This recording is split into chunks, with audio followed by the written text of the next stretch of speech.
So, welcome to the Athlete Archives. Today, I'm joined by my friend Dan Lynch.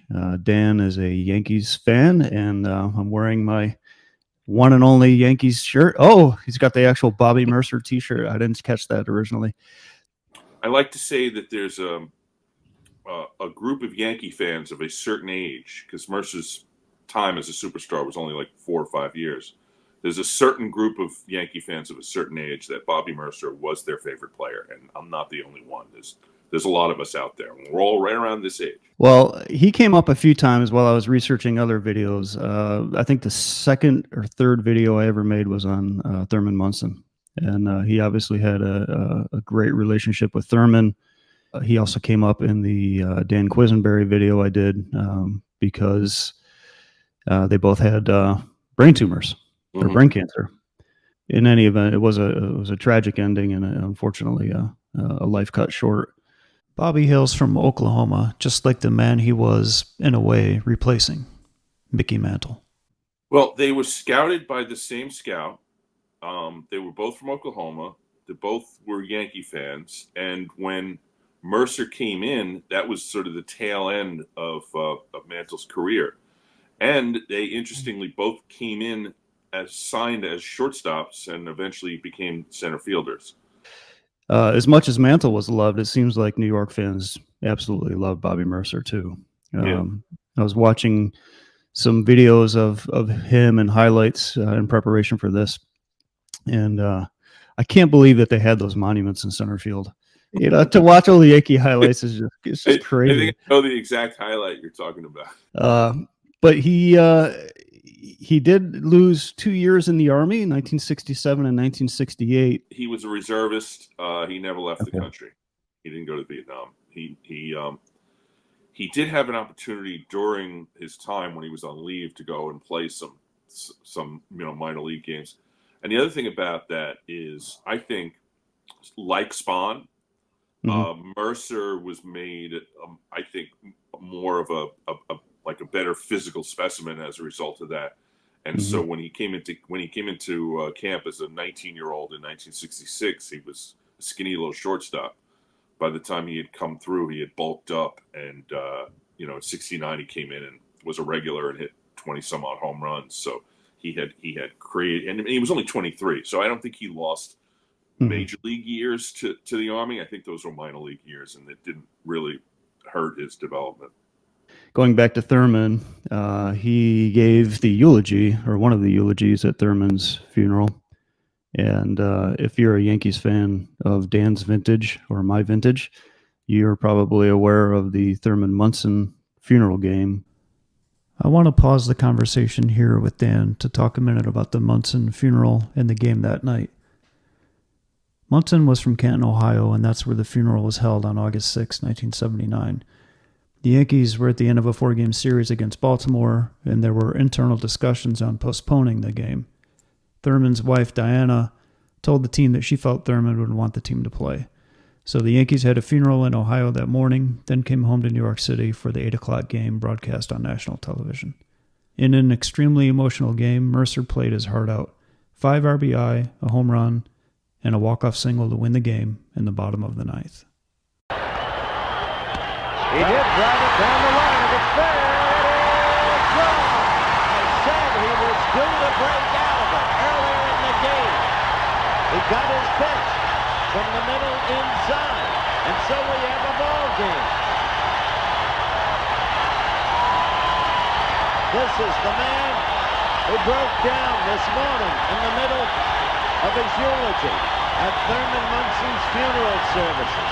A close friend of Thurman Munson's from his earlier days as a Yankee.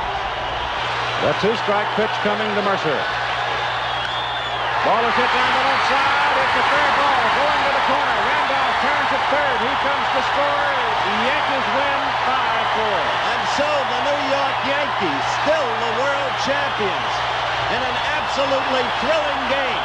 Look at them out there on a day when they buried their team captain and leader, who tragically died at the age of 32 last Thursday afternoon at the Canton-Akron Regional Airport.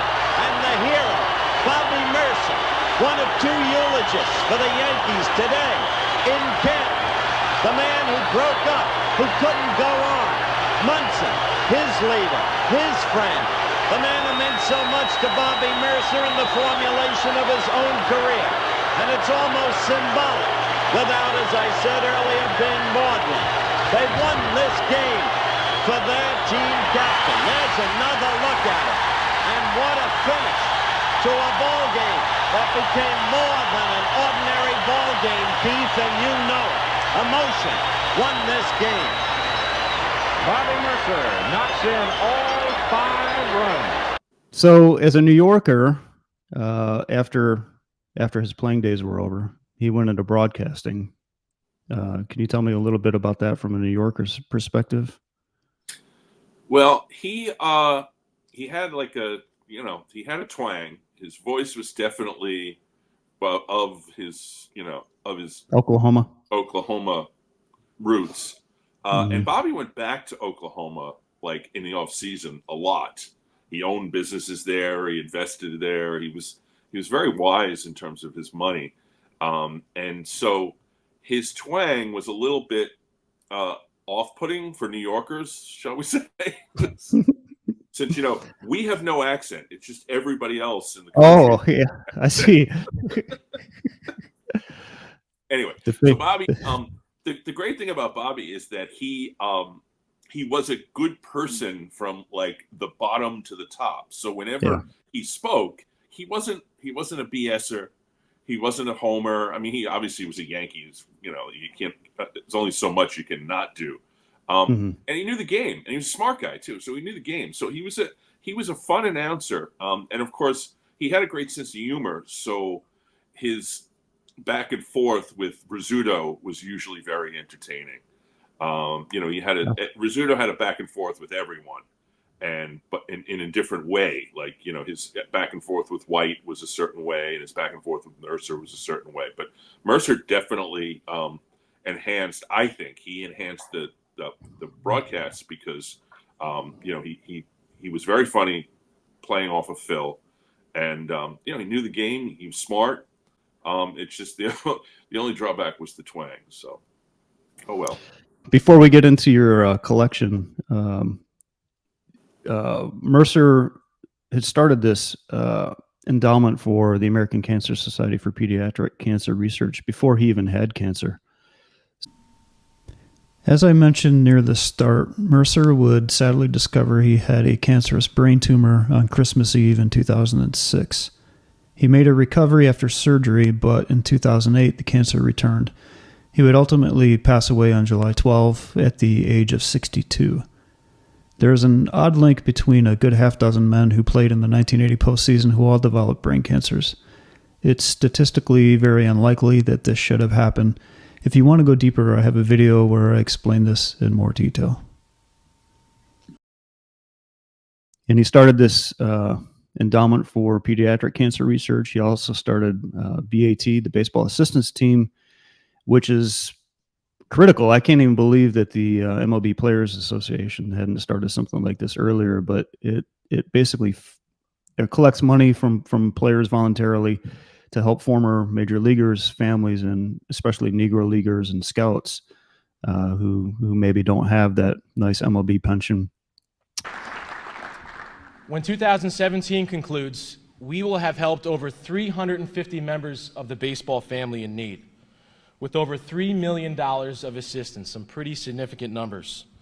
We've helped out families confidentially who've had medical issues, addiction, mental health, players who've needed help with the transition outside of baseball, healthcare, prescriptions, utilities, rent, mortgage, funeral expenses, and something that's very recent to us is natural disaster. Man, what a critical charity that is for these guys who maybe had a cup of coffee and unfortunately don't collect that MLB pension because yeah.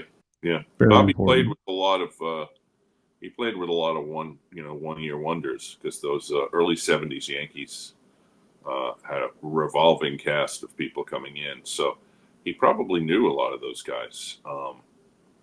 But just to your point of Bobby's character, they say you should never meet your heroes, and with Bobby Murcer, it was actually the other way around. I have more respect and more admiration for him for the one time that I did actually meet him. Oh, Yeah, it's when they decided to release him, he sort of voluntarily retired / got released by the Yankees. They came in and said, "We need a roster spot," and he was like, "All right, I'm done." They had a Yankee. The Yankees had a Bobby Murcer Day, and I actually attended that game. And after the game, there was a way you could get autographs from the Yankees because there was a space between where the clubhouse exit was and where the parking lot was, which was a fenced-in parking lot. There was a walkway that was a public walkway. So they put dividers up after every game so that the Yankees could go through without having to deal with the crowds. But obviously the crowds would go along and stand at the dividers and ask for autographs and everything. So at that game, I was out there in that crowd, and Bobby Murcer came out pretty late. I guess he must have had to meet with everybody, but he came out pretty late, and he signed the autographs of literally every single person that was there until everyone was gone. He was there signing autographs. And at one point, I was at that point, it was 83, so I was 19 years old. And I was there with my nephew, who was at the time was like, I don't know, 5 or 6. And some of the family members. But I remember talking to Bobby Murcer, shaking his hand, thanking him for his career and thanking him for being, a guy that I was a hero of. And he was like, he looked me right in the face and said, "Thank you."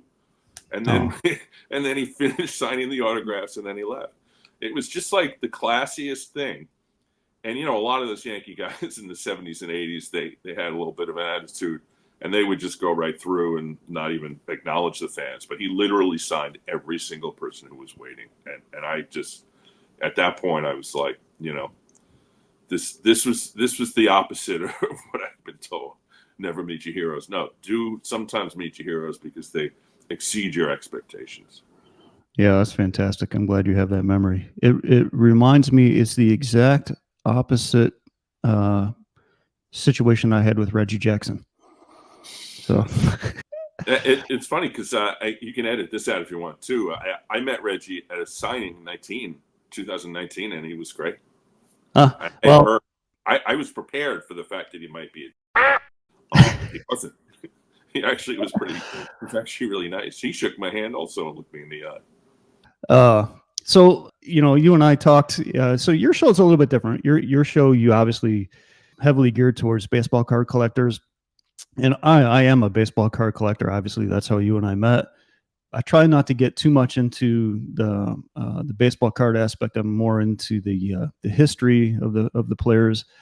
But when somebody comes on and they have a collection like you do, we have to show it. It's impressive. I think I told you I have one Bobby Murcer card, and I bought it specifically for this show. I'm not going to show it because you actually have it, of course. I bought a package of the team photos. It didn't have the full set, but it had Murcer in it, so I bought it, for a few dollars. It's, I believe it's either 72 or 73 team photo set, because Sparky Lyle is in this photo set, so it has to be at least 72 because that's when he came. And he still has, and Lyle has no mustache, so that would be either 72 or 73. So that's a picture of Bobby, right in the middle of his prime. And I believe this is Yankee Stadium. Yeah, this is Yankee Stadium behind him.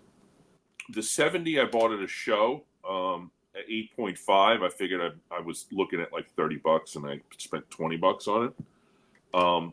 The 8, the Cubs from 79, that's an 8. I bought that at a show also. I don't know what I paid for it, but it probably was more like, $10 on that one, maybe even less. The 8.5, I actually submitted that to CSG myself because it got pulled out of a pack of 1980s, and I thought it might 9 or 10, but I got the 8.5, as you can see. That's a great card. 1980s when I really started collecting. That's the first set I ever built. Yeah, that's him coming back to the Yankees. We haven't talked about that yet, but and then the coin, 71 coins. The only 71 coin I have. I know our mutual friend Mark Hoyle has I think, close to the entire set. And John Keating, I know, has the entire set and tons of extras. But I got this in a bundle on eBay for like $10, and it's a 6. And, I was like, whoa, I'll do that. It's a bundle of Murcer stuff, too. But I had everything else. I just was going after the coin. He was traded back to the Yankees mid-season 79. So this would be his first card back with the Yankees. And so that would actually probably be, almost certainly, is action from a 1979 game. What was that like for him to come back home? Well, it's how his career sort of tracked my childhood. When he got traded to the Giants after the 1974 season, I was not yet 11 years old, and it absolutely broke my heart, as it probably did with a bunch of the other Murcer fans. And it came at the same time frame as the Nets getting rid of Dr. J and the Nets trading Tom Seaver, all within like a year and a half period. Wow. And talk about ending your childhood and bringing you into adolescence. Let's trade all the best players from your youth out of the city to other teams, and you deal with it, you 11, 12-year-old person. And he was still an all-star. He was an all-star for the Giants in 75, and he played pretty well. But by the time he came back to the Yankees, we knew that he was a part-time player. He was obviously older, and he wasn't going to be the Bobby Murcer from 1971, 72, 73. So he was a part-time player. He was actually pretty good in 1980 when they won the division. They won like 103 games or something.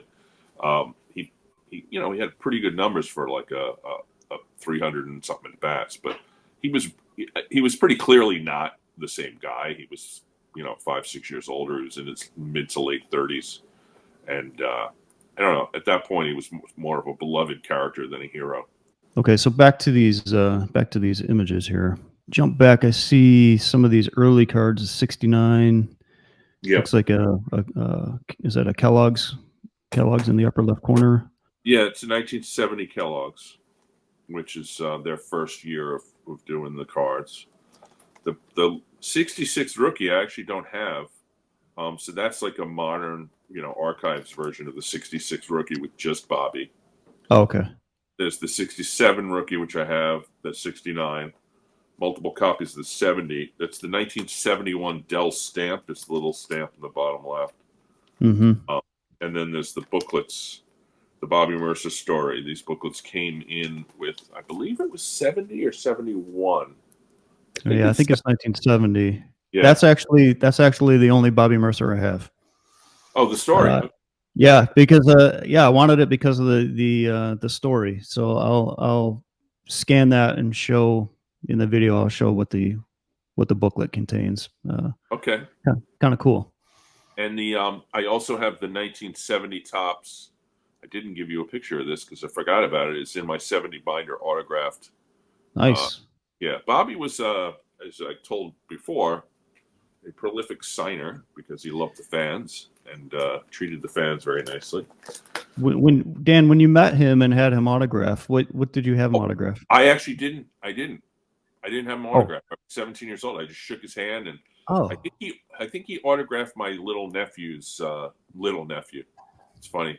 He's a grown man in his 40s now. He just turned 45 actually last month. And when he was a little guy, he I think had just like the program from the game. I don't know if he has it anymore. Yeah.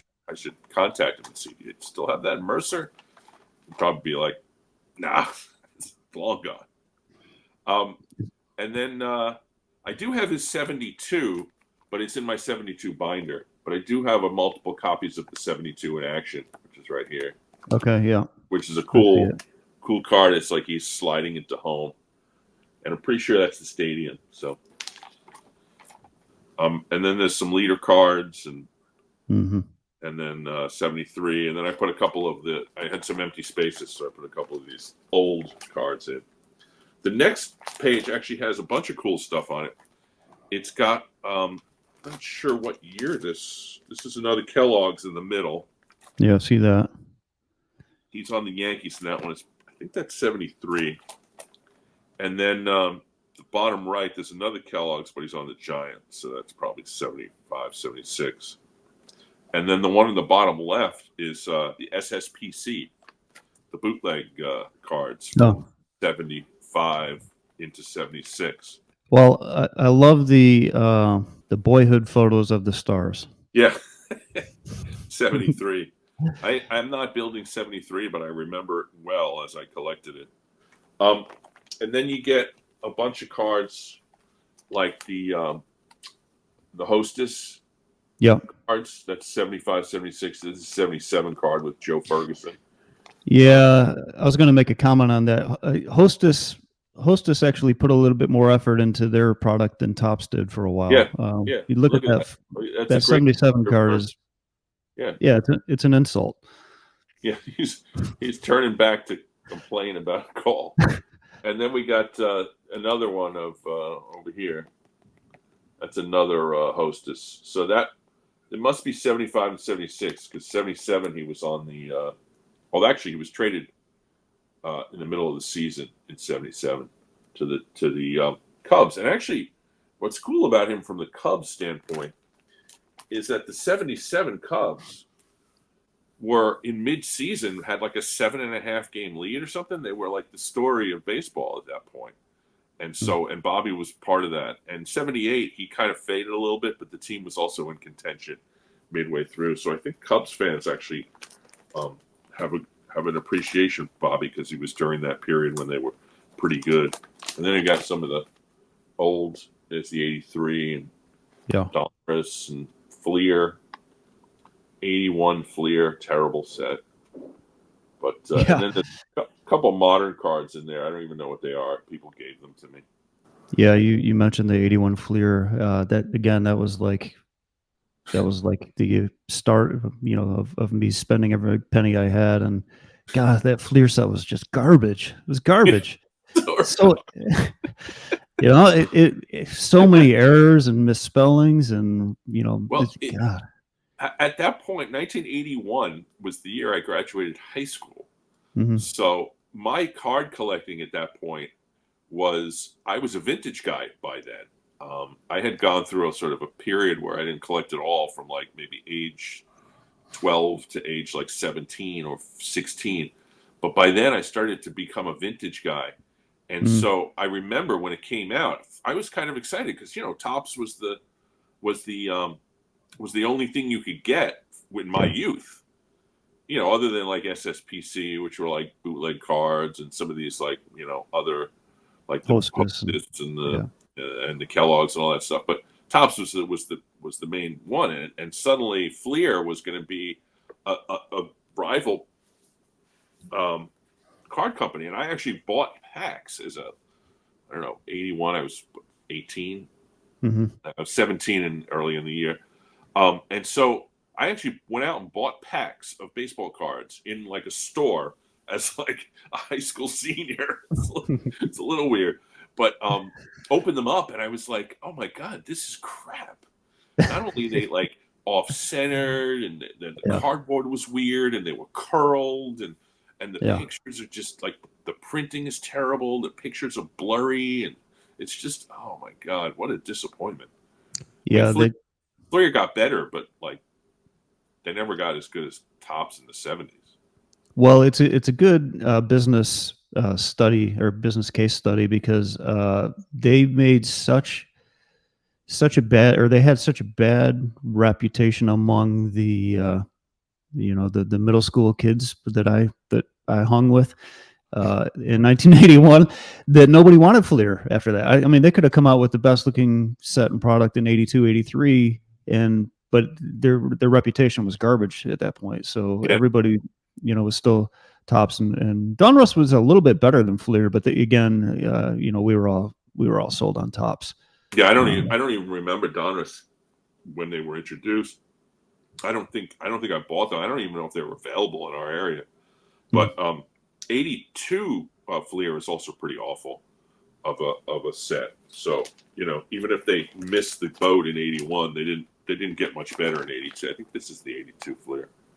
Well, Anyway, back good times. back to Bobby. Good times. Well, Bobby did come back home, and Yeah. and he pass the baton to Mattingly? Literally. Yeah. Literally. When they asked Bobby, they said to Bobby, we're he had, at that point in '83, I think he only had like 40 at bats, and it was like June. So they said, we need your roster spot, and the roster spot that they needed was so that they could call up Don Mattingly. Okay. So, and he, again, we talk about Bobby's character, but he was never he never had any problem with the Yankees. Like, they handled it really, really well, which is strange because George Steinbrenner in the 1980s handled virtually nothing well. His relationship with players was bad, but I guess they knew Bobby was a sort of hometown hero, was a guy who had given it all for the Yankees, and they hadn't treated him very well, trading him away. But they did this thing, they gave him a job in the broadcast booth. He later on worked for the team while he wasn't a broadcaster. They gave him a full day, and they let him retire instead of just, unceremoniously releasing him. So they actually handled that pretty well. And then, he was always around. Even if he wasn't an announcer, which he wasn't for a few years, he was always, in the news or at spring training, or I think he was a batting coach one year. But then he ultimately came back to the booth.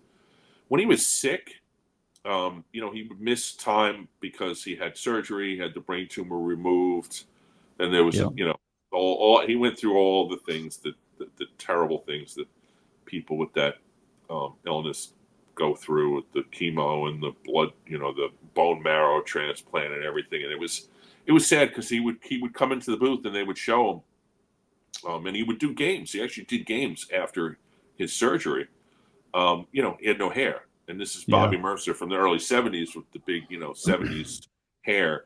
And here he is with no hair. And, so it was, I think he was diagnosed and he passed away about 2 years later. So, there was a time frame where he was sick and fighting it. And, there was always news. But, at the time, the year he passed away in 2008. And I remember where I was when I got the information through Yahoo News on my laptop. And at that point, it was not a shock. I think it was pretty well known that he was living out the string at that point. But it was, and 2008, I was 45. So, it's not like I wasn't capable of handling people's deaths, but it was, shook me up a little bit, I have to say. And, it's always a terrible thing when somebody doesn't, especially somebody that good as a person, doesn't live. Yeah. Yeah. No, I understand completely. Yeah. It is an unfortunate part of getting older and seeing some of your, your heroes pass or your friends pass. I did mention one more thing. Mm-hmm. I got this Murcer shirt with the number 1 on it, and that's the other thing. Bobby Murcer was number 1 because Billy Martin didn't have anything to do with the Yankees in the 60s and until he was brought back in 76 or 75, 76. But Murcer was number 1, and when Murcer was traded, number 1 became open. So Billy Martin came back in the end of 75 and got number 1 back, so that when Murcer came back to the Yankees in 79, he couldn't have number 1 anymore because Martin had it, so he had to take number 2. So there's a whole bunch of people who think Bobby Murcer's number 2, but to me, the original Bobby Murcer's number 1 to me. That was his uniform number. And when he came back, it was only because of Billy Martin, and I'm not a Billy Martin fan. So you're not? Okay. No, I am not a Billy Martin. I wonder, do Yankees fans, they either fall on one side of that or the other, right? There's no middle ground for Billy Martin.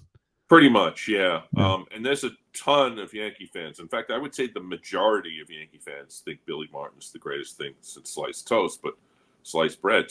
But he's those people didn't live through the 1980s and the Billy Martin that ripped through the Yankees and drank his way off the team and then got rehired. And it was embarrassing. He's literally an embarrassing figure in Yankee history, as far as I'm concerned.